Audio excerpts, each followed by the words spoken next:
다 같이 일어나셔서 하나님께 예배를 드리겠습니다. 하나님은 영이시니 예배하는 자가 영과 진리로 예배할지니라.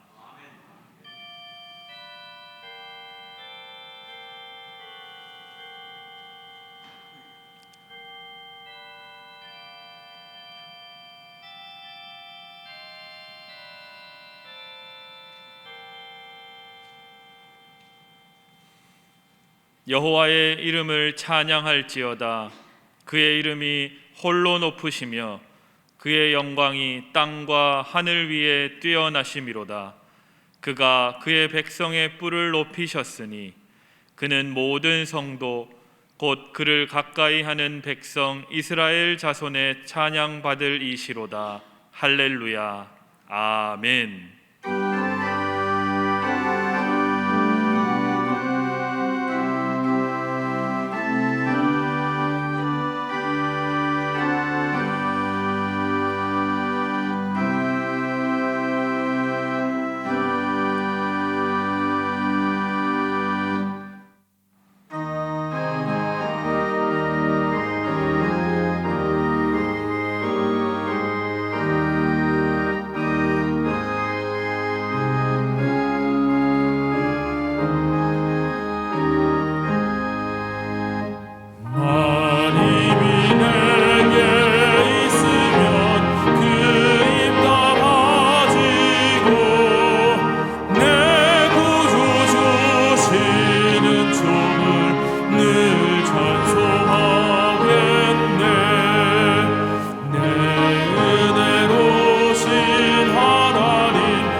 할렐루야. 하늘에서 여호와를 찬양하며 높은 데서 그를 찬양할지어다.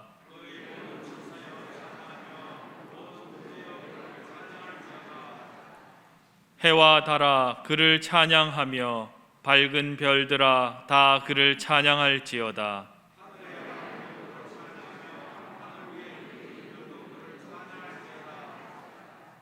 그것들이 여호와의 이름을 찬양함은 그가 명령하심으로 지음을 받았음이로다.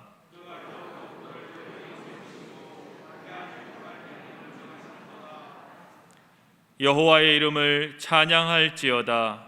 그의 이름이 홀로 높으시며 그의 영광이 땅과 하늘 위에 뛰어나심이로다.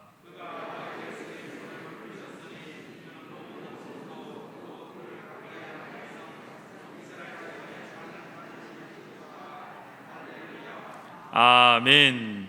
나는 전능하신 아버지 하나님, 천지의 창조주를 믿습니다.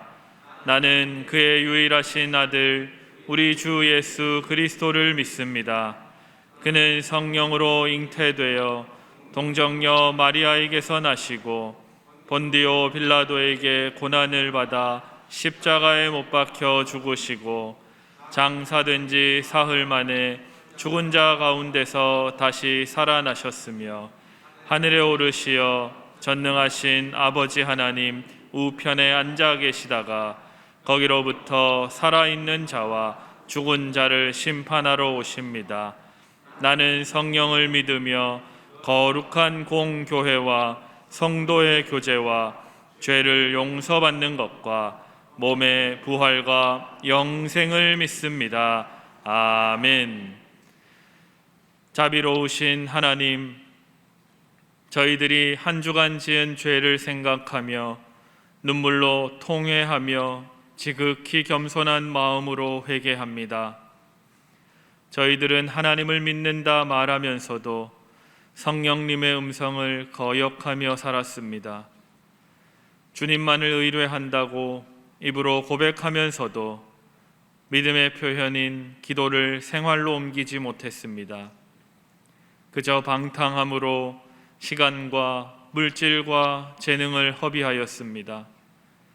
눈에 보이는 형제를 사랑하지 못하면서 눈에 보이지 않는 하나님을 사랑한다며 허망한 말을 하기도 했습니다. 저희들의 마음과 언어와 행동에서도 끊임없는 죄악이 흘러나왔습니다. 주님, 참 마음으로 회개하오니 우리의 완악한 마음에 할례를 베풀어 주시옵소서. 이제 하나님과 나만이 아는 죄를 침묵으로 고백하겠습니다.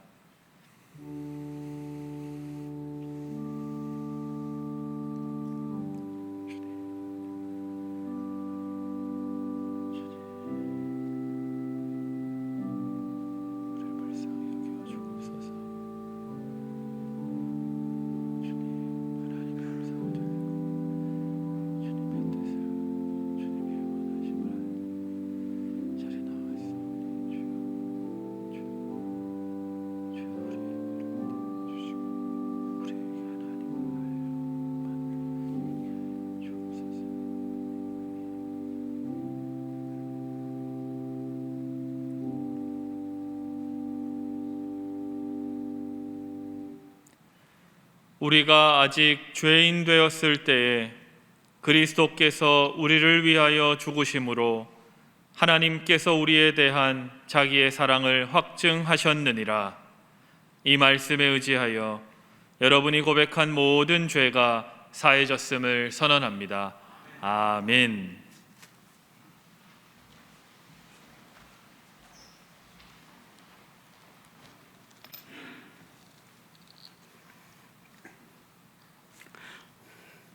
복의 근원 되시는 하나님 아버지여, 은혜를 감사를 드립니다.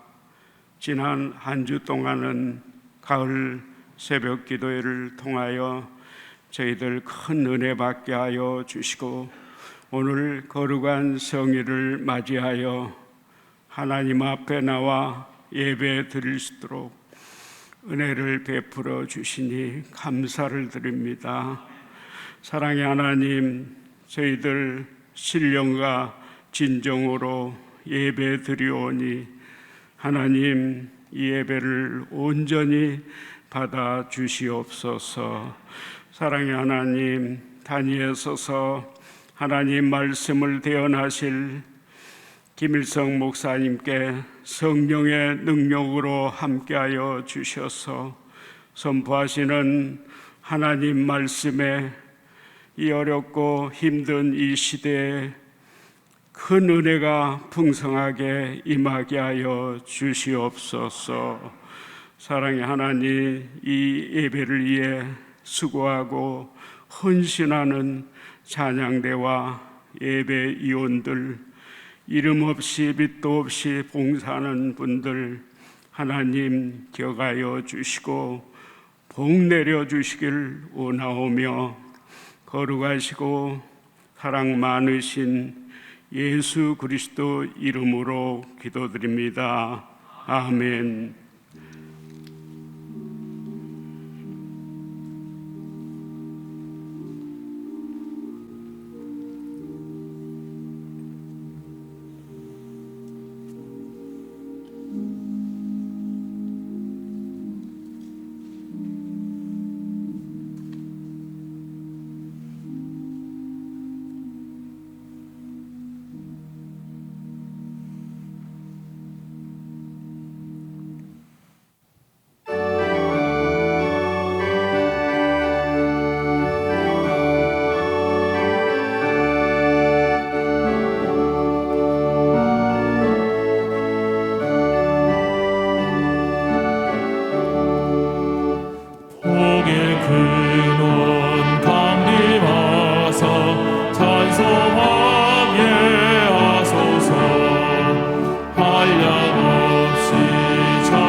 은혜 주의 귀한 은혜 받고 일생 빚진 자 되네 주의 은혜 사슬 되사 나를 주께 매소서 우리 마음은 연약하여 범죄하기 쉬우니 하나님이 받으시고 천국인을 치소서.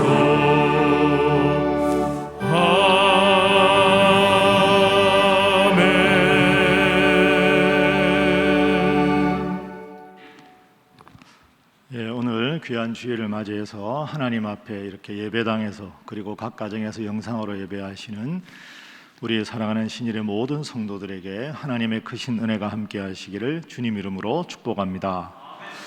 자, 우리 함께 인사하겠습니다. 바로 믿고 행복한 우리 모두 다 같이 아멘 할렐루야. 자, 우리 함께 예배하는 우리 성도님들을 보면서 하나님은 성도님을 사랑하십니다.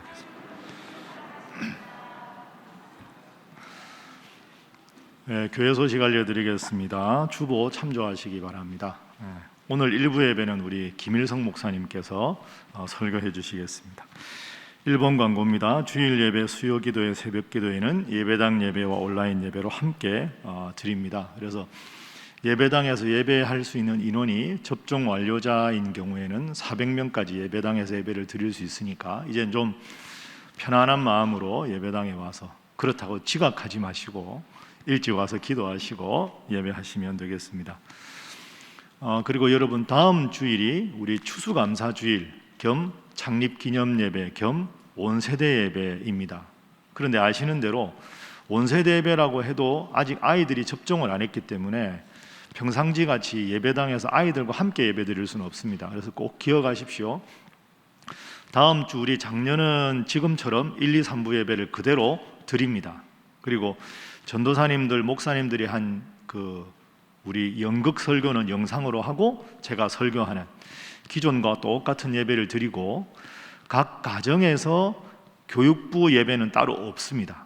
그러니까 다음 주일날 영상으로 가정에서 예배하는 분들은 2부 예배, 3부 예배 시간에 맞춰서 아이들과 다 함께 예배를 영상으로 드리면 그게 온세대 예배가 되는 거죠. 그래서 예배당에 오실 분들은 1, 2, 3부 예배, 작년 예배 맞춰 오시되 아이들은 이 예배당에 입장하지 않습니다. 미접종자니까. 가정에서 예배를 드릴 때는 작년 예배 시간에 아이들과 함께 예배 드리는 걸로 해서 교육부 예배를 대체한다. 이렇게 이해하시면 되겠습니다. 온라인 예배 및 집회는 우리 교회 홈페이지나 유튜브 참조하시면 되겠습니다. 그리고 지금 당분간 버스와 스타렉스 운행을 하지 않습니다. 이게 완화되고 오늘이 첫 번째 주일이기 때문에 오늘 주일에 여러분들 모이는 상황을 보고 다음 주일에 이 버스 운행 재개 계획을 여러분들께 알려드리도록 하겠습니다. 그리고 인사는 목례로만 해주시기 바랍니다. 네 번째 광고입니다. 가을 말씀 사경회가 있습니다. 전면 광고가 있는데요. 이상억 목사님이자 교수님, 우리 장신대 목회 상담학을 가르치는 교수님이십니다. 젊은 교수님인데 아주 말씀도 잘 전하시고 무엇보다 참 마음이 따뜻한 참 좋은 분입니다. 지금 장신대에서 가장 학생들에게 존경도 받고 인기도 많은 교수님인데 특히 코로나로 지친 우리들에게는 참 위로가 되는 하나님의 말씀을 잘 전하시는 목사님이십니다. 원래 사경회는 월화수 해야 되는데 평상시에 온라인 예배 함께하지 않은 분들 또 예배당 예배가 인원이 많아졌기 때문에 이 기회에 예배당 예배 좀 오시라고 오늘 2, 3부 설교하시고 내일 저녁 7시, 모레 저녁 7시 이렇게 집회를 하겠습니다. 그러니까 여러분들도 1부 예배 오신 분도 2, 3부 예배 함께 오셔도 좋고 내일 모레는 저녁 7시에 본당에서 집회가 있으니까 가정에서 영상으로 함께 하셔도 되고 본당에 또 나오셔서 함께 은혜를 받으시면 되겠습니다. 저녁 식사 제공하지 못하는 건 여러분들 양해해 주시기 바랍니다. 가을 특별 새벽기도를 은혜 중에 잘 마쳤습니다. 은혜 잘 간직하시고 수고하신 모든 분들께 감사드립니다. 여섯 번째 광고입니다. 제가 이번에 책을 한 권 냈습니다. 여러분 주보에도 보면 표지가 나와 있는데요. 제가 가지고 있는 이 책입니다. 이 책이 복음이란 무엇인가 라는 책인데 여러분들에게 설교한 내용을 좀 더 잘 정리해서 제가 좀 풀어서 쓴 책입니다. 제가 교수로 있을 때 책을 몇 권 냈는데 우리 교회 부임하고 내는 첫 번째 책입니다. 그래서 이 책은 특별 새벽기도회 때 제가 여러분들께 선물로 드린다고 했는데 첫 번째 책은 다 선물로 드리도록 하겠습니다. 그래서 오늘 예배 끝나고 나가실 때 예배당 오신 분들 한 분당 한 권씩 다 가져가시면 되겠습니다.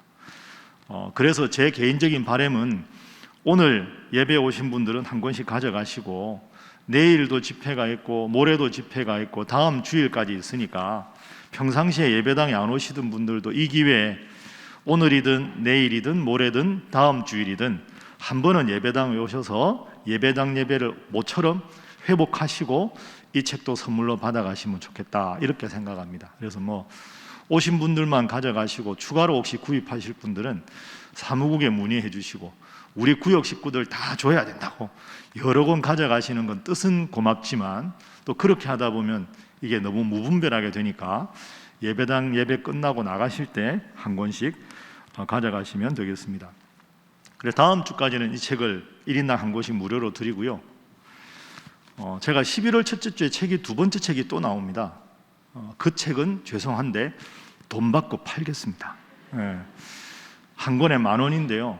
제가 하나님께 약속한 게 있습니다. 앞으로 제가 여기 우리 교회에 와서 내는 모든 책은 저자에게 주는 인세라든지 출판하는 모든 수익금은 신일장학회에다가 다 전용 계좌를 만들어서 그렇게 하겠습니다. 그래서 11월 첫 주째 제가 두 번째 책 광고 드리겠지만 그 가지고 우리가 소득을 내서 뭐 하겠습니까? 우리가 지역의 청소년들, 우리 교회 어려운 청년들, 청소년들 신일장학회 만들었는데 여러분들이 십시일반으로 책값을 그 신일장학회 후원한다는 마음으로 그렇게 도와주시면 하나님께서 얼마나 기뻐하실까 하는 생각이 듭니다. 그건 추후에 그건 광고 드리고 오늘은 편안한 마음으로 그냥 가져가시면 되겠습니다. 궁금하신 사항은 사무국에 문의하시면 되겠습니다. 온라인 성경 공부 7번째입니다. 광고인데 가을호에 지금 우리가 예언서를 읽고 있는데 예언서가 좀 어려워서 이제 돌아오는 화요일부터 매주 화요일에 구약 성경을 잘 이해하기 위한 온라인 강좌를 우리 목사님들이 영상으로 촬영을 했습니다. 주보 뒷면에 보면 나와 있는데 참고하시고요. 화요일부터 해서 창세기부터 구약 성경 쭉 개론을 한번 다시 공부하는 그런 시간 되시기 바랍니다. 8번째입니다. 오늘 광고가 많습니다. 2022학년도 우리 신일 유치원 원화 모집입니다. 그래서 접수 기간, 설명회, 모집 기간 잘 여러분들 살펴보시고 어릴 적부터 이 어려운 때 하나님 말씀으로 아이들을 잘 양육하는 게 무엇보다 중요하니까 여러분들 관심 가지고 기도도 해주시고 댁의 자녀들도 보내주시기 바랍니다. 11월 7일 주일 항존직 은퇴식이 있습니다. 신청하실 분들 미리 신청하시고요. 세례교육 일정이 있습니다. 11월 둘째 주일에 세례 예식이 있으니까 여러분들 기억하시고 함께 하시기 바랍니다.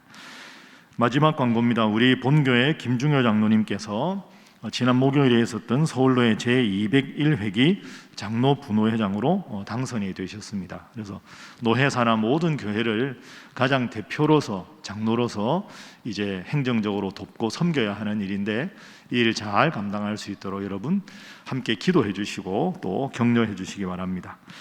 그리고 다음 세대에 위해서 계속 기도해 주시고요. 다른 모든 광고 사항은 주보를 참조하시면 되겠습니다. 이제 하나님의 말씀 성경을 읽겠습니다. 오늘 이 귀한 예배를 위해서 하나님 우리에게 주시는 말씀은 구약 성경 이사야서 66장 1절부터 4절까지의 말씀입니다.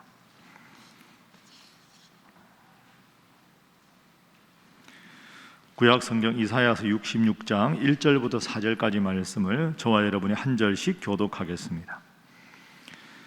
여호와께서 이와 같이 말씀하시되 하늘은 나의 보좌요 땅은 나의 발판이니 너희가 나를 위하여 무슨 집을 지으랴 내가 안식할 처소가 어디랴.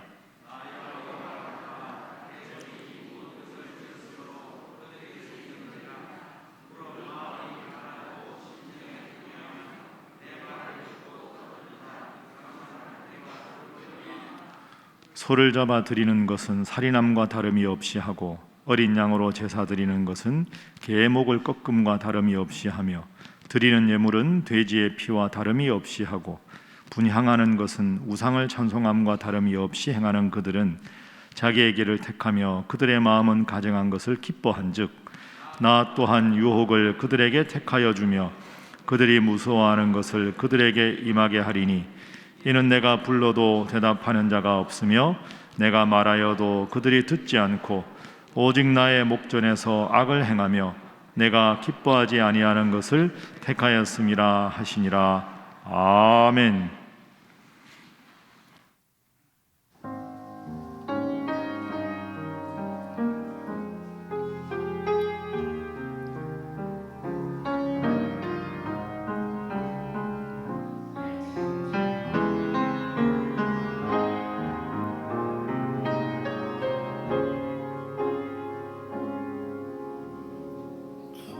말씀 따라 산다고 결코 잊은 적 없다고 세상을 따라 살지만 하느님은 잊지 않겠다고 십자가 질 수 있을까 나를 부인할 수 있나 항상 그 자리 내 모습 왜 다가서지를 못하는가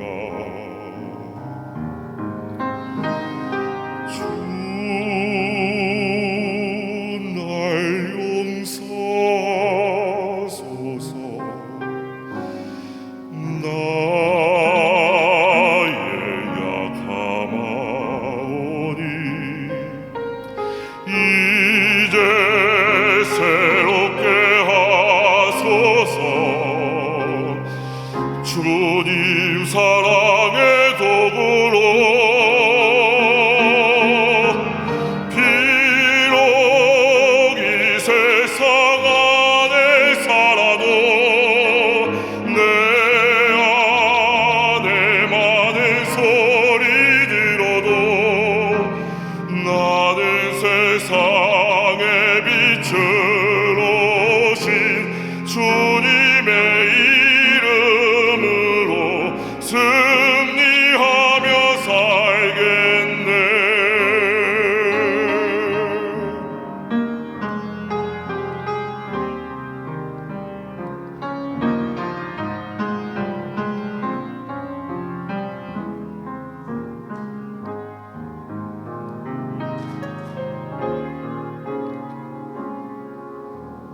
그 말씀 따라 산다고 결코 잊은 적 없다고 세상을 따라가지만 하나님은 잊지 않겠다고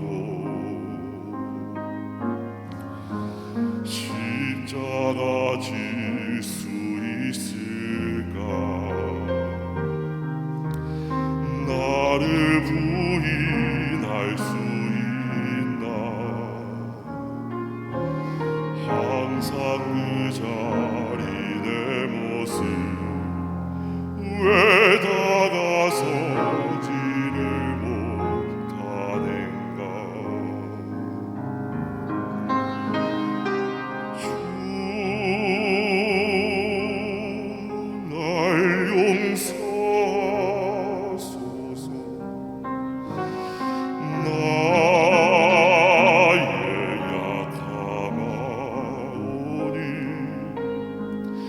이제 새롭게 하소서 주님 사랑의 도구로 비록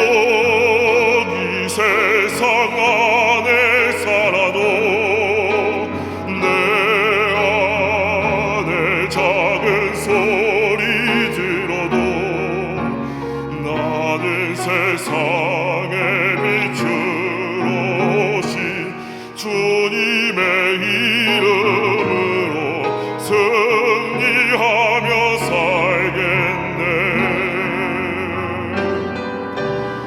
비록 이 세상 안에 살아도 내 안에 많은 소리 들어도 나는 세상의 빛으로 오신 주님의 이름으로 승리하며 살겠네. 더 이상 머무르지 않으리. 더 이상 방황하지 않으리.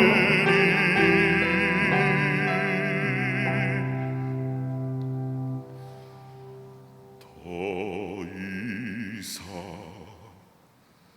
방황하지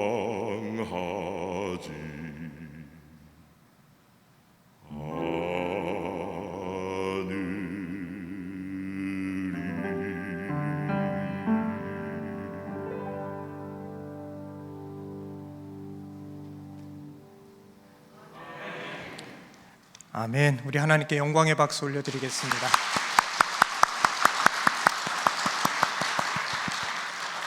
가슴 벅찬 찬양 감사드립니다. 제가 대학생 때요, 교회에서 소년부 교사를 했습니다. 소년부니까 초등학교 5학년, 6학년이죠. 한참 까불고 장난칠 나이입니다. 그런 아이들 데리고 예배 드리라고 고생 많이 했습니다.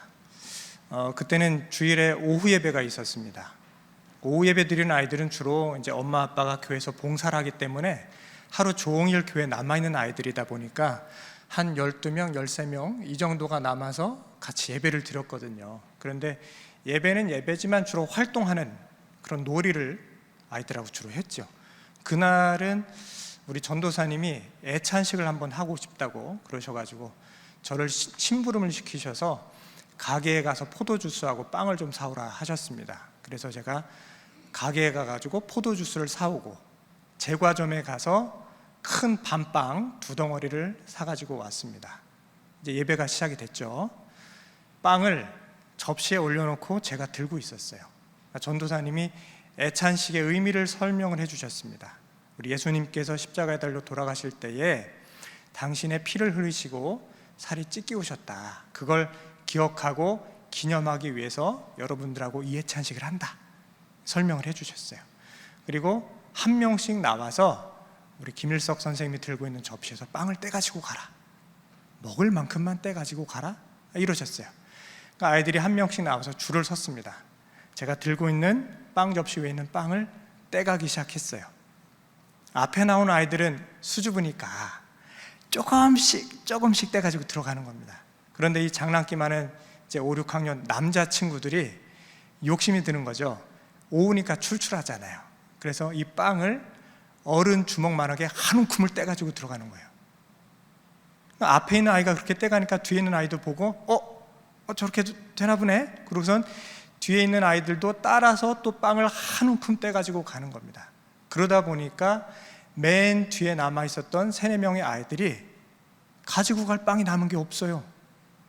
앞에 있는 아이들이 다 떼가지고 가서. 그래서 결국 뒤에 아이들은 빵 부스러기 몇 조각 하나 들고 이렇게 서 있었습니다. 그리고 포도주스도 종이컵에 따라서 한 잔씩 다 나눠줬죠. 아이들이 이제 드디어 전도사님의 기도를 받고 빵과 포도주를 먹어야 되는데 이 커다란 빵을 쥐어가지고 온 남자아이들은 이제 희희낙낙 아이고 조금만 있으면 이제 맛있는 빵을 내가 먹게 생겼구나 좋아가지고 웃고 있고, 조그만한 빵 부스러기 들고 온 아이들은 전도사님을 원망의 눈초리로 보고 있는 겁니다. 진짜 너무하네 이러면서 바라보고 있는 거예요. 안 그렇겠어요? 아이들이 그걸 보고 있는 선생님들도 이럴 거면 차라리 전도사님이 미리 우리한테 얘기를 해서 빵을 균통하게 잘라가지고 접시에 올려놓고 똑같은 크기의 빵을 가져가게 좀 하시지 왜 저걸 떼가라고 하셨나, 이런 생각이 드는 거예요. 그리고 하나 더, 차마 그걸 깜빡해서 잊어버리고 떼갔다고 할 수도 있다. 근데 큰 덩어리 떼가는 아이들을 꾸중을 하셔서 너무 커, 뒷 아이들도 생각을 해야지, 내려놓고 가 라고 말씀을 좀 하시지 왜 아무 말씀도 안 하시고 내버려 두실까? 이런 생각을 뒤에 서서 저하고 모든 선생님들이 하고 있었습니다. 드디어 전도사님이 기도를 하시는 거예요. 하나님, 우리 아이들과 함께 애찬식을 하게 해주셔서 감사합니다. 우리 예수님께서 나를 위해 흘리신 피, 나를 위해 찍히신 살을 받게 하시고 우리도 기꺼이 나누어주고 베풀어주고 섬길 수 있는 사람들이 되게 해주세요 라고 기도를 했어요. 기도가 끝나니까 큰 빵덩어리를 쥐고 있는 아이들은 기쁘고 작은 부스러기를 쥐고 있는 아이들은 슬픕니다. 전도사님의 기도야 너무 정답이죠. 아름답죠. 베풀고 나누고 섬기게 해주세요. 이렇게 멋있는 기도가 어디 있습니까? 근데 현실은 어때요? 정반대죠. 빈익빈 부익부가 극심합니다. 누구는 이만한 빵덩이를 들고 있고 누구는 요만한 빵 부스러기를 들고 있어요. 아이들의 눈초리를 보니까 이거 왜 하는 거야? 이렇게 바라보고 있어요. 선생님들도 조마조마했습니다. 아이고, 예배 끝나면 또 한 소리들 하겠구만.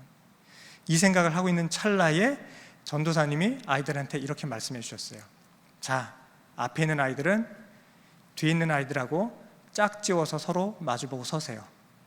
2명씩 짝을 지으세요. 이러는 거예요. 그러니까 앞에 친구랑 뒤에 친구랑 서로 마주보고 섰습니다. 전도사님이 이렇게 말씀하셨어요.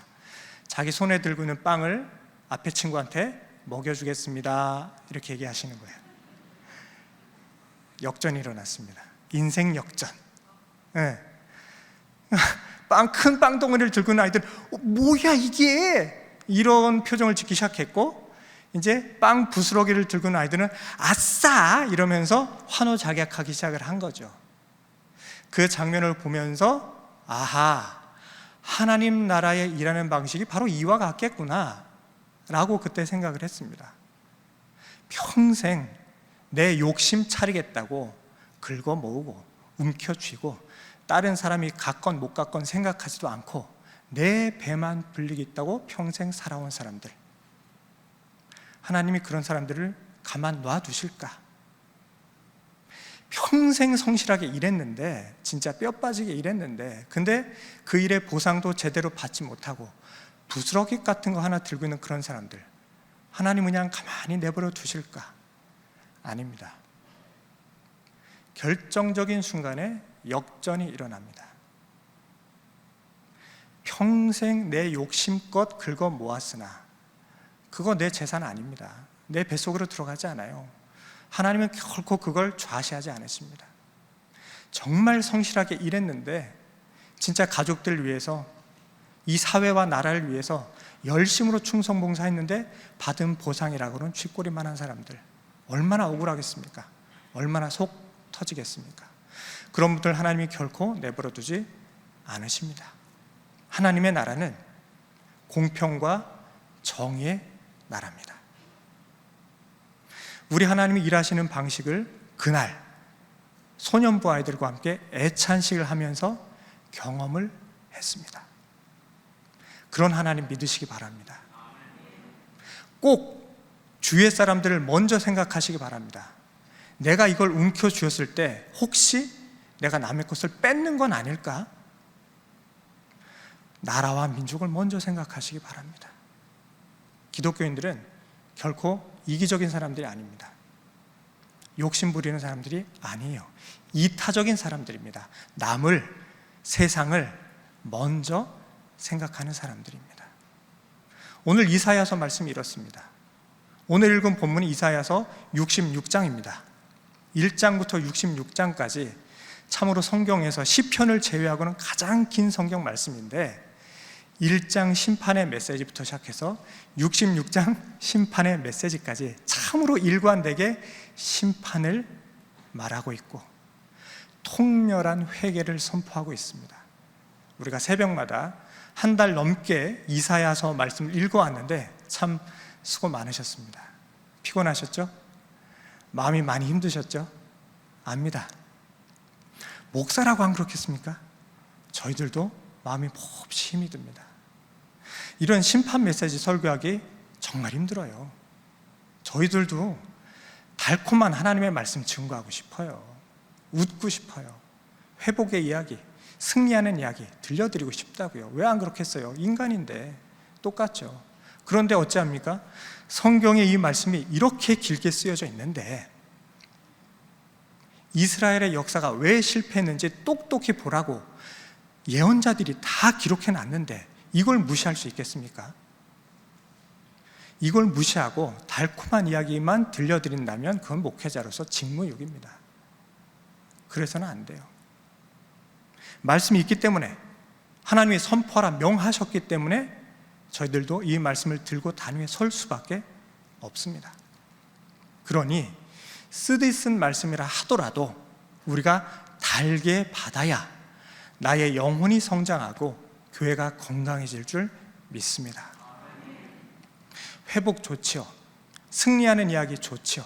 하지만 그런 이야기도 섣부르게 하는 것이 참으로 조심스럽습니다. 예레미야서 28장에 보시면 하나냐라는 선지자가 등장합니다. 이스라엘이 멸망했을 때 하나냐라는 선지자가 등장해서 뭐라고 예언을 했는고 하니 바벨론 포로기가 2년 만에 끝날 것이다.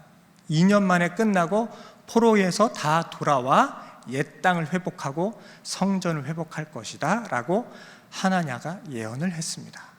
근데 그 예언을 예레미야가 옆에서 듣고 있었어요. 그 예언을 다 듣고 예레미야가 이렇게 대답합니다. 아이고 하나냐 선지자님, 나도 그렇게 되면 좋겠습니다. 선지자님 예언대로 진짜 2년 만에 포로기가 끝나고 우리 모든 동포들이 다 모여서 함께 하나님 신앙, 여호와 신앙 회복해서 예배되면 참 좋겠습니다. 하지만 선지자님, 예언이라는 건요, 그 예언의 결과를 보고 나서야 옳고 그름이 판별됩니다. 이렇게 예레미야가 이야기를 하고 뒤돌아서 집으로 갑니다. 집으로 갈 때 하나님이 예레미야에게 이렇게 말씀하시죠. 하나냐는 내가 보낸 적이 없다. 하나냐는 거짓 선지자다. 이야기하십니다. 섣부른 회복 이야기하는 것, 목사들 다 그 유혹에 시달립니다. 그런 이야기 하고 싶어요. 우리들도 고통받는 거 싫습니다.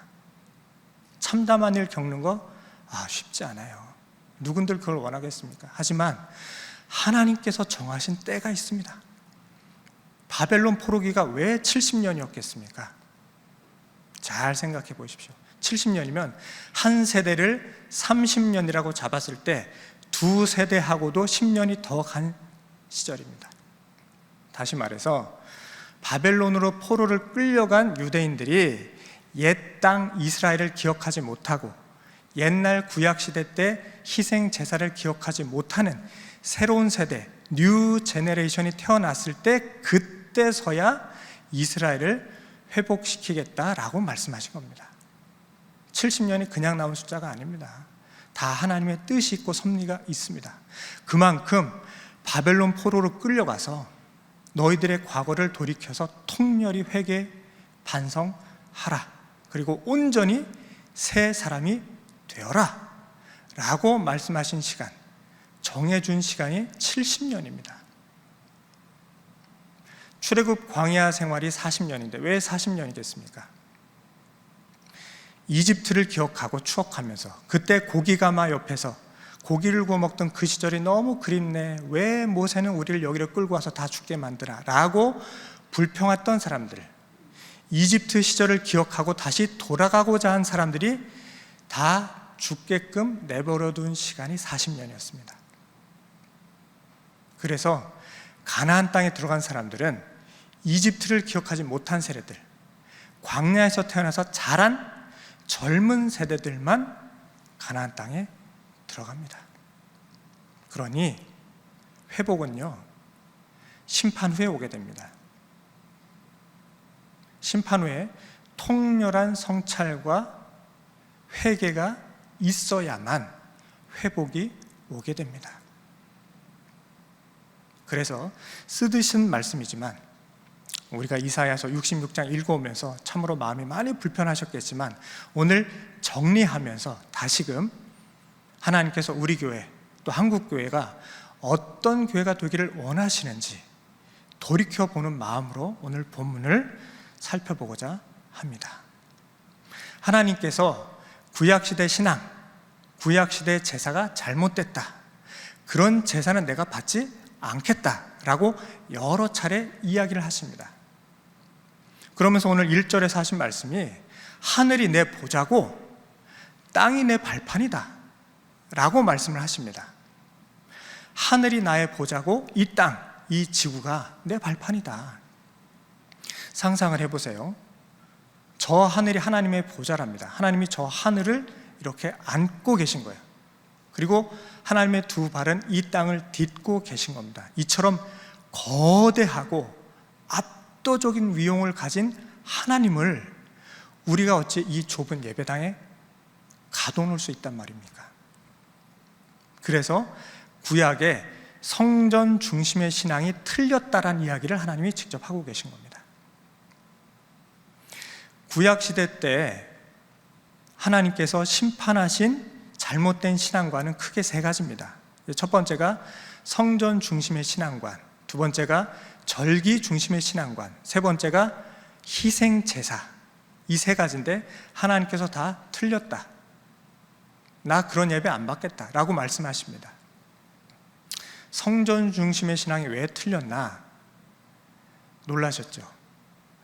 우리 한국교회도 성전 중심의 신앙관을 갖고 있거든요. 이게 왜 잘못됐나? 오늘 1절 말씀에 나온 그대로입니다. 하늘이 하나님의 보좌고 이 땅이 하나님의 발판인데 이 좁은 예배당 안에만 거하시는 하나님이 아니라는 겁니다. 우리 하나님은 무소부재하신 하나님이십니다. 거하지 않는 곳이 없으신, 어디에나 편만하게 존재하시는 하나님이십니다. 마치 호흡과 같아서, 바람과 같아서 내 안에도 계시고 내 밖에도 계시고 온 세상, 이 지구상의 온 우주에 어디에나 계십니다. 그런데 그 하나님을 성전 안에 붙잡아 둔다니요, 말이 안 되죠. 심지어 성전을 지은 솔로몬도 그걸 알고 있었습니다. 열왕기상 8장 27절 말씀을 보시면 이런 말씀이 등장합니다. 제가 읽어드릴게요. 하나님이 참으로 땅에 거하시리이까? 하늘과 하늘들의 하늘이라도 주를 용납하지 못하겠거든 하물며 내가 건축한 이 성전이오리까? 솔로몬의 고백입니다. 솔로몬이 성전을 지어놓고 입당하기에 앞서서 하나님께 기도 올리는 그 장면입니다. 자기가 지었지만 하나님은 너무 크고 위대하시고 놀라우신 분이셔서 이 성전 안에만 계신 분이 아니라는 것을 솔로몬 자기 입술로 고백하고 있습니다. 이게 이스라엘의 초기 신앙이었습니다. 하나님은 성전에도 계신다라는 신앙관이 후기 멸망 직전에 이스라엘로 가면 하나님은 성전에만 계신다로 변질되고 맙니다. 무소부재 하나님의 신앙이 왜곡되고 축소된 거죠. 그래서 하나님께서는 성전 중심의 신앙 틀렸다, 나는 성전에만 있는 사람이 아니고 성전에만 있는 존재가 아니고 어디에나 있다, 이걸 가르치기 위해서 바벨론으로 하여금 성전이 회파되는 것을 내버려 두십니다. 두 번째는 절기 중심의 신앙이 틀렸다라고 말씀하셔요. 이스라엘의 3대 절기 기억나시죠? 유월절, 오순절, 장막절 이렇습니다. 율법에 명시되어 있기를 절기 때마다 반드시 성소와 성전에 가서 하나님께 얼굴을 보이고 제사 드려라 라고 명령이 되어 있습니다. 그런데 이 신앙이 율법으로 고정이 되면서 이스라엘 백성들이 어떻게 생각하는 거 아니? 절기에만 가면 되지 뭐 라고 생각하기 시작합니다. 성전 1년에 3차례만 가면 되잖아. 유월절, 오순절, 장막절 그때만 가서 부자들은 소 한 마리 바치고 넉넉한 사람은 양 한 마리 바치고 가난한 사람들은 그냥 비둘기 바치면 되잖아. 이렇게 생각하기 시작한 겁니다. 그러면서 절기 중심의 신앙은 임마누엘이신 하나님, 언제고 어디서고 나와 함께 하시는, 시간을 초월하시는 하나님 신앙이 약화되기 시작한 겁니다. 그래서 하나님께서 절기 중심의 신앙관을 잘못됐다 라고 예언자들을 통해 말씀해 주십니다. 우리도 이와 비슷한 생각이 있어요. 주일 성수합니다. 주일은 반드시 지킨다. 훌륭하십니다. 좋은 신앙관이십니다. 그런데 주중 성수를 놓치게 됩니다. 주일만 교회 가면 돼. 예배 한번 잘 드리면 되잖아. 목사님 축도 받으면 그 한 주간은 거뜬하다니까. 이런 생각이 은연중에 우리 마음에 있다니까요. 그래서 월요일부터 토요일까지 주중도 성수하셔야 함에도 불구하고 주중에는 내 욕심대로 내 생각대로 살아갈 때가 많습니다. 우리 하나님은 임마누엘이신데 늘 나와 함께 계신데 주중에는 하나님은 잠시 성전에 가 계세요 라고 하고 내 마음대로 살아갑니다. 절기 중심의 신앙을 하나님이 혼내신 이유가 여기 있습니다. 절기에만 내가 임재하느냐? 아니다. 1년 365일 늘 너와 함께 있다. 그러니 1년 365일 늘 예배하는 마음으로 살아가거라. 이게 선지자들 통해 예언자들을 통해 우리에게 주신 말씀입니다. 마지막으로 잘못됐다라고 말씀하신 게 희생제사입니다. 희생제사는 잘 아시다시피 소나 양이나 비둘기를 바치는 거죠. 이게 죄의 전가입니다. 내가 죄를 지었어요. 내가 잘못했어요. 근데 죄의 결과는 뭡니까? 죽음이에요. 아무리 작은 잘못이라 하더라도 그 죄의 결과는 죽음이에요. 내가 죽어야 돼요. 그런데 이스라엘 사람들은 양 한 마리면 되지 뭐 까이꺼 이렇게 생각하기 시작한 겁니다. 내가 죄를 지어도 양 한 마리 잡아서 바치면 돼. 그럼 깨끗해져. 문제없어. 그러면서 목축업자들 배만 불려주기 시작을 했어요. 양 한 마리 사가지고 내 죄를 양한테 다 뒤집어 씌웁니다. 이제 내 죄가 아니야. 양 너의 죄야. 그리고 제사장이 양을 잡는 그 모습을 지켜보죠. 그러면서 후련해합니다. 나는 이제 죄가 없지. 나는 깨끗해졌어. 다음에 또 죄를 짓더라도 양 한 마리 들고 오면 되지 뭐 라고 안일하게 생각하기 시작했습니다. 그래서 하나님께서 나 그런 희생제사 안 받겠다 라고 말씀하십니다. 회개도 없고 경건함도 없고 그저 의례적으로 드리는 마음은 없고 몸만 오고 가는 그런 예배 나 안 받겠다. 그 이야기가 오늘 3절에 나옵니다. 너희들의 그 희생제사 그 정신을 이미 너희들이 다 잊어먹었구나. 다 망각했구나. 그게 무슨 의미가 있느냐. 이제 앞으로 희생제사는 내가 폐지하겠다. 그리고 마지막 희생제물로 내가 직접 십자가에 달리겠다. 그래서 예수님이 이 땅에 오신 겁니다. 그러면서 구약과 신약이 연결이 되죠. 지금은 더 이상 희생제사 드리지 않습니다. 양이나 소를 잡지 않아요. 지금은 내가 십자가를 져야 함을, 예수님이 십자가에서 못 박히신 것 같이 나도 내 죄를 십자가에 못 박아야 함을 잘 알고 하나님 앞에 늘 회개하는 그런 그리스도인으로 살아가는 지금 신약 시대의 신앙관입니다. 이렇게 세 가지, 성전 중심의 신앙, 절기 중심의 신앙, 희생제사, 하나님께서 이 세 가지는 다 잘못됐으니 이제 그 구약의 예배는 폐지하겠다. 신약으로 가면서 내가 새로운 예배, 새로운 교회를 시작하겠다 말씀하시는 그 서두가 오늘 이 본문 말씀에 등장하는 것입니다. 정리가 되시죠? 이사야서 말씀, 또 선지서들의 말씀을 아시겠죠? 자, 그러면 하나님께서는 어떤 교회를 바라시나, 어떤 예배를 원하시나, 대안도 해답도 이미 다 준비해 두셨습니다. 오늘 본문의 2절 말씀 같이 읽겠습니다. 66장 2절의 말씀입니다. 시작. 나 여호와가 말하노라. 내 손이 이 모든 것을 지었으므로 그들이 생겨내니라.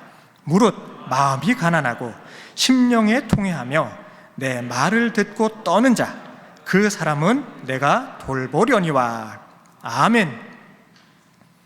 하나님께서 어떤 사람을 돌봐주신다고 하십니까? 딱 나오죠.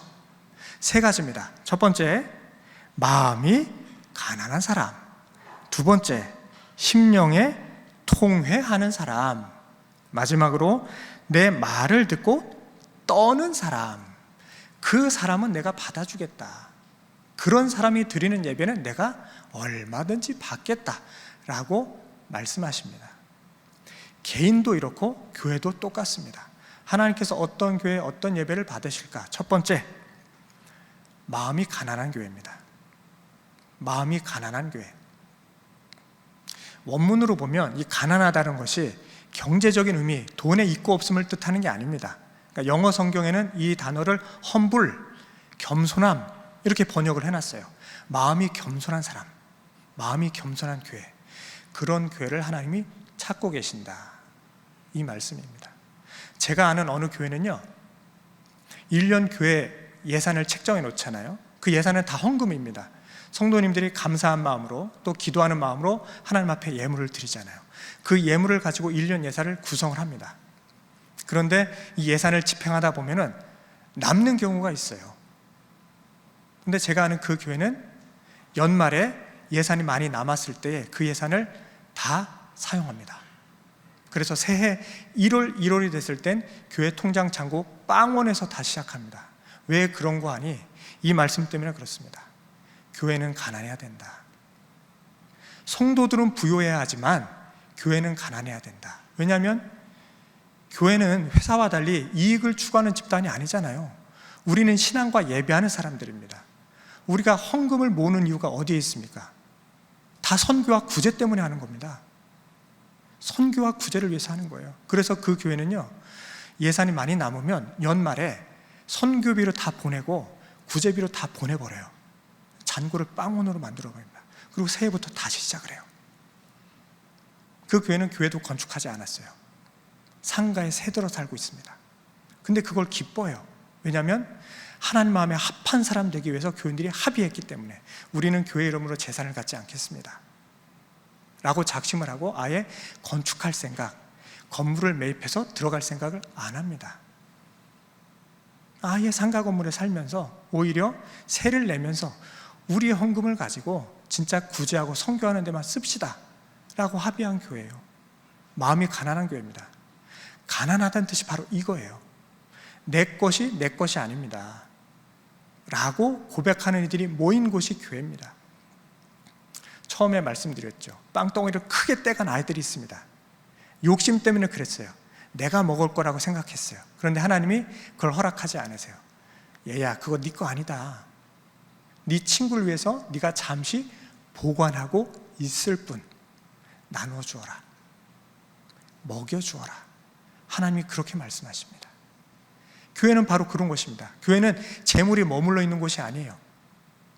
모든 헌금과 예물들은 다시 밖으로 다 나가야 됩니다. 오로지 선교와 구제를 위해서. 그런 교회가 가난한 교회, 그런 교회가 하나님 찾으시는 교회입니다. 우리 신일교회 그런 교회 될 줄 믿습니다. 하나님이 또 어떤 교회를 원하시나? 두 번째, 심령에 통회하는 교회, 회개하는 교회입니다. 회개라는 말이 헬라어로 메타노이아라고 하는데 이거는 가던 길을 돌이키다 이 뜻입니다. 혹여 기도하던 중에 아우 내가 살아온 게 잘못된 것 같아 하나님, 제가 잘못 살아온 것 같습니다 라는 마음이 들었다면 바로 돌이키십시오. 그게 회개입니다. 그게 회개입니다.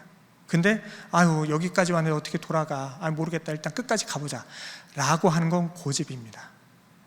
이스라엘이 그러다가 망했다니까요. 그러다가 망했다니까요. 회개는 심령이 통회하는 것. 아이고 잘못됐구나, 이거 틀렸구나, 그럼 바로 돌이켜서 출발점으로 다시 돌아가는 것을 의미합니다.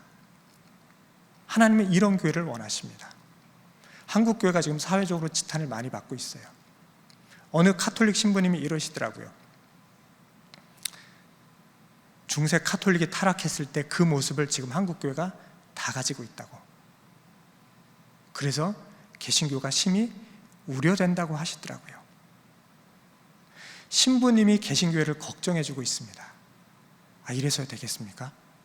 우리 개신교는 카톨릭이 잘못된 걸 알고 거기서 갈라져 나온 형제인데 이제는 그 집에서 우리 집을 보면서 아이고 저 집 큰일 났네, 저 집 어떡하나, 이렇게 걱정을 해줄 정도예요. 이러면 안 되잖아요. 교회가 사회의 빛이 되어야 되고 소금이 되어야 되는데 오히려 세상 사람들이 교회 걱정을 해주고 있습니다.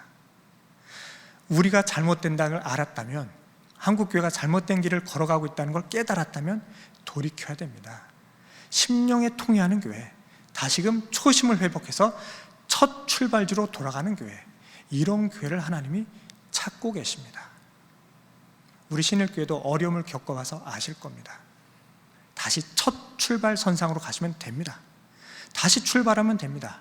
하나님 허물치 않으세요. 괜찮다, 잘했다라고 말씀하십니다. 하나님 마음에 합한 사람, 혹여 내 길이 잘못됐다면 돌이켜서 다시 첫 출발지로 돌아갈 줄 아는 그런 신앙인 되시기를 축원드립니다. 마지막으로 하나님 찾으시는 교회, 하나님의 말씀을 듣고 떠는 교회입니다.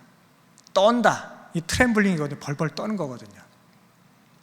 하나님 말씀 앞에 경외감을 갖는 교회, 이것이 하나님 찾으시는 그런 교회입니다. 말씀을 들었을 때에 희희낙낙, 좋아요, 웃고 떠들 수 있어요. 빵덩어리를 크게 떼간 아이들이 그랬습니다. 이 아이들은 말씀을 들을 때에 말씀 그 자체는 생각하지 않고 말씀 끝난 후에 빵 먹을 생각만 합니다. 그러면서 이 아이들이 뭐라고 생각하는 거 아니? 이거는 하나님께서 나에게 주신 은혜의 선물이다, 나에게 이렇게 큰 빵덩어리를 주셨다 라고 아이들이 생각을 하죠. 아닙니다. 다른 아이들의 몫을 뺏은 겁니다. 그거 내 거 아닙니다. 내 것이 아닌데 내 거라고 여기고 내 거라고 하나님이 주셨다고 오히려 감사기도를 합니다. 하나님이 바라시는 것 그거 아닙니다. 하나님께서 원하시는 것 다 내어놓아라. 너희들 목숨까지도 다 내려놓아라. 너희들 가진 모든 것. 이게 십자가에 달리신 예수님의 복음입니다. 움켜쥐려고, 더 내 것으로 만들려고 하는 거, 그거 교회가 추구하는 거 아닙니다. 이 하나님의 말씀을 들었을 때에 떨며 주님이 옳습니다, 내가 틀렸습니다 라고 회개하는 그 사람, 회개하는 그 교회, 하나님이 찾고 계십니다. 그런 교회가 많다면 대한민국은 희망이 있습니다. 대한민국은 장차 온 세계와 열방 앞에서 거룩한 제사장 나라가 될 자격이 생깁니다. 한국교회가 여전히 희망입니다. 이 나라 이 민족이 어렵다고요? 교회에서 희망 찾으시기 바랍니다. 하나님이 어떤 교회를 찾으시는가? 바로 이 세 가지의 교회. 마음이 가난한 교회, 심령이 통회하여서 회개할 줄 아는 교회, 그리고 하나님 말씀 들었을 때에 떨며 내 길을 돌이켜 말씀에 순종하는 바로 그 교회. 우리 신일교회가 그러한 교회 될 줄 믿습니다. 우리 합력하여서 선을 이루어가며 하나님 기뻐하시는 교회, 우리 한국교회 앞에 모범되는 신일교회가 될 줄 믿습니다. 우리 그 한 가지 위해서 같이 뜨겁게 기도하시겠습니다. 함께 기도하시겠습니다. 참 좋으신 아버지 하나님, 감사드립니다. 이사야서 말씀을 통하여서 나의 신금을 올려주시고 내 길을 돌이키게 하시니 감사드립니다. 아버지 하나님, 원하고 바라옵건대 우리 주님의 몸된 신일교회가 마음이 더욱 가난하여지는 교회 되게 하여 주시옵소서. 혹여 잘못한 것 있다면 심령에 통회하여서 첫걸음 첫 자리로 돌아가는 교회 되게 하여 주시옵소서. 그리고 하나님의 말씀을 들었을 때에 떨며 순종하며 하나님이 옳습니다, 내가 틀렸습니다 라고 자복하는 교회 되게 하여 주시옵소서. 그리하여서 한국교회 앞에 모범된 교회 되게 하여 주시고 모두가 칭송하는 올곧은 교회 되게 하여 주시옵소서. 하나님께서 우리 신일교회 주인 되어 주시고 앞길을 인도하실 것 믿사오며 우리의 구원자 되신 예수 그리스도 이름으로 감사 기도드립니다. 아멘.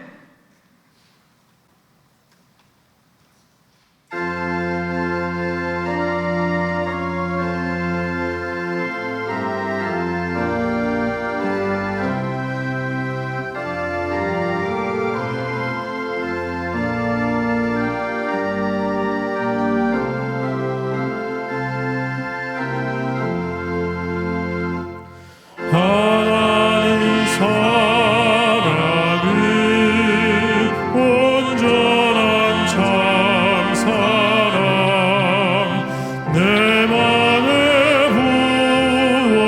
부어주시사 충만케 하소서. 내 주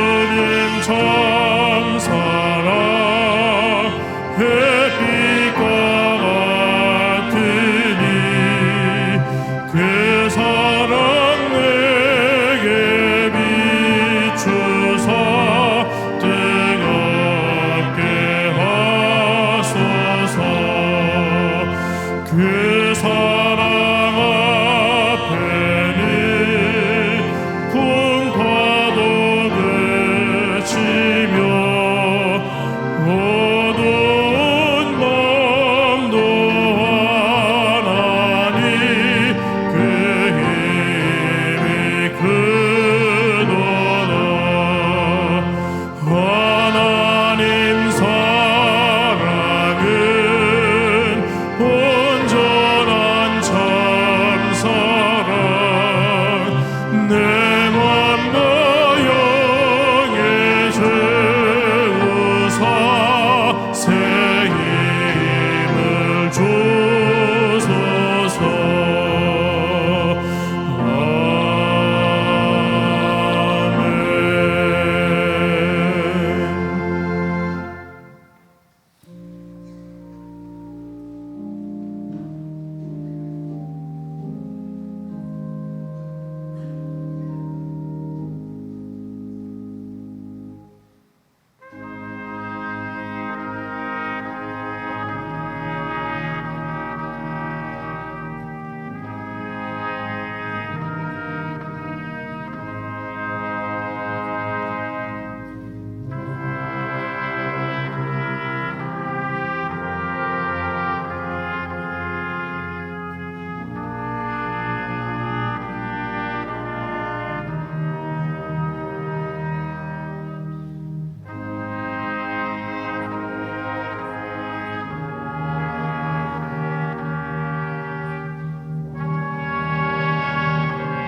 우리의 형편을 헤아리시는 참 좋으신 아버지 하나님, 여기 우리의 마음과 정성을 한껏 담은 이 예물들을 하나님께 올려드립니다. 11조와 감사헌금으로, 주정헌금과 각종 헌금으로 드리는 이 모든 예물들에는 우리의 땀방울이 스며 있고 우리의 눈물이 녹아 있습니다. 주님, 아벨의 마음으로 정성껏 올려드리는 이 예물을 기쁘게 받아주시옵소서.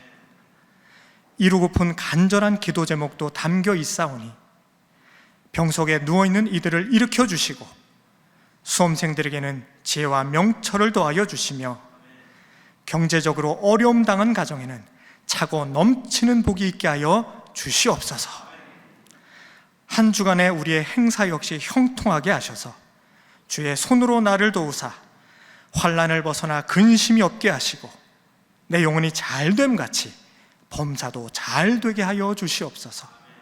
언제고 어디서고 우리와 함께 하셔서 늘 동행하시는 임마누엘이신 예수 그리스도 이름으로 감사 기도드립니다. 아멘. 이제 다 같이 자리에서 일어나셔서 물된 동산 함께 찬양하시겠습니다.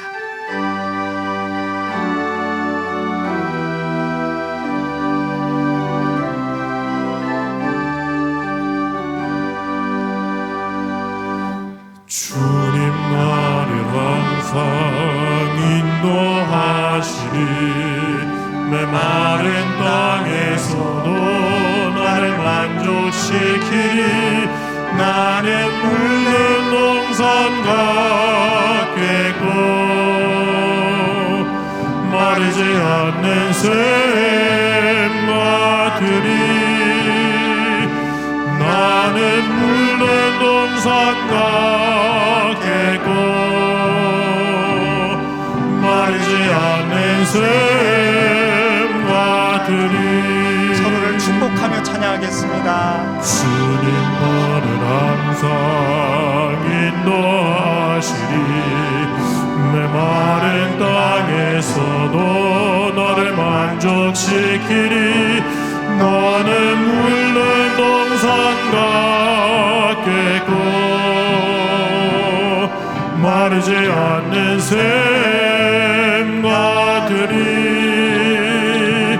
너는 물든 동산 같겠고 받겠고 마르지 않는 샘 같으리. 아멘. 우리 하나님께 감사와 영광의 박수 올려드리겠습니다. 하나님 감사합니다. 우리 이제 다 같이 코로나19를 위한 공동기도문 함께 하시겠습니다. 환난 날에 우리를 건지시는 하나님 아버지, 코로나19로 인해 고통받는 이 땅의 생명들을 위해 간절히 간구합니다. 이미 감염되어 두려움 속에 누워있는 모든 생명들을 불쌍히 여겨 주시옵소서. 더 이상 병이 악화되지 않게 하시고 하루빨리 치료되어 건강한 삶으로 돌아올 수 있도록 고쳐 주시옵소서. 이를 위해서 밤낮으로 수고하는 의료진들을 기억해 주시옵소서. 이들의 건강을 지켜주시고 지혜와 능력을 더하여 주시옵소서. 이들이 하나님의 치료의 도구가 되게 하셔서 하루빨리 이 사태가 종식되게 하여 주시옵소서. 특별히 이 땅을 중보하며 하나님의 대리자로 부르신 교회를 위해서 기도합니다. 어려운 이 시기에 주님의 모든 교회들이 합심하여 기도하게 하옵소서. 약하고 병든 자들을 만나시고 고치셨던 예수님의 사랑과 능력이 오늘의 교회를 통해 나타나게 하옵소서. 코로나19로 인한 무분별한 공포와 혐오, 차별과 외면을 거부하고 평안과 담대함, 위로와 포용, 연합과 평화를 이루어 나가게 하여 주시옵소서. 그 어떤 환난에서도 우리와 함께 하시고 치유하시는 예수님의 이름으로 기도드립니다. 아멘. 이제는 우리의 구원자가 되신 예수 그리스도의 은혜와 아버지이신 하나님의 극진하신 사랑하심과 보혜사이신 성령님의 도와주시고 인도하시는 역사하심이 주신 말씀 부여잡고 늘 하나님 말씀 앞에 통회 자복하며 떨며 말씀에 순종하여 살아가기를 다짐하는 신들의 모든 권속들과 그 자자손손 위에 이제와 영원토록 함께 하옵시기를 간절히 축원하옵나이다. 아멘.